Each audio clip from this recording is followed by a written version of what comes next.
हर साल सावन के महीने में हजारों श्रद्धालु गंगा जल कांवर में लेकर भगवान शिव को चढ़ाने के लिए पैदल यात्रा करते हैं। रास्ते भर बोल बम का जयकारा गूंजता है। माना जाता है कि ये कठिन यात्रा पापों को धो देती है।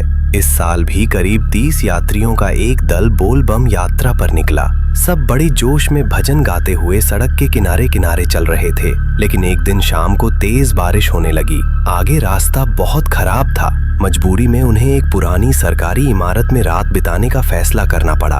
वो इमारत सुनसान थी, खिड़कियां टूटी हुई थीं, दीवारों पर जाले लगे थे और अंदर से अजीब सी सड़ी बदबू आ रही थी। लेकिन उनके पास और कोई चारा नहीं था।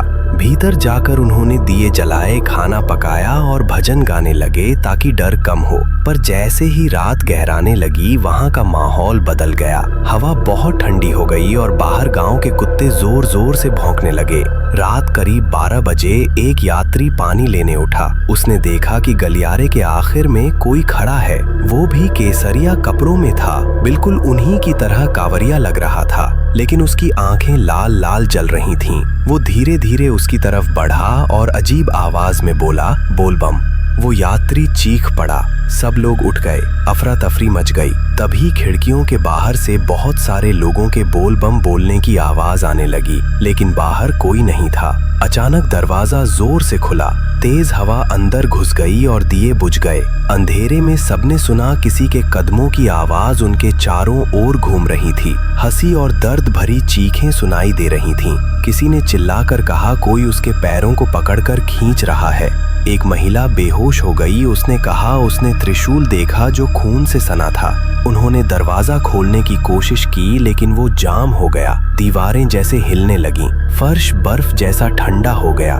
तभी एक बुजुर्ग यात्री जोर जोर से महामृत्युंजय मंत्र पढ़ने लगा।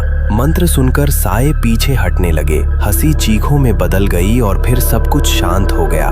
दरवाजा अपने आप खुल गया। सब लोग बारिश में भागकर बाहर निकल गए। पीछे मुड़कर किसी ने नहीं देखा। सुबह गांव वालों के साथ वे अपना सामान लेने वापस गए। इमारत शांत थी, लेकिन वहां फर्श पर सैकड़ों केसरिया कपड़ों की पट्टियां पड़ी थीं, जो काली पड़ चुकी थीं। गांव के बुजुर्ग ने बताया वो जगह अभिशप्त है। सालों पहले वहां भगदड़ में कई कांवरियों की मौत हो गई थी।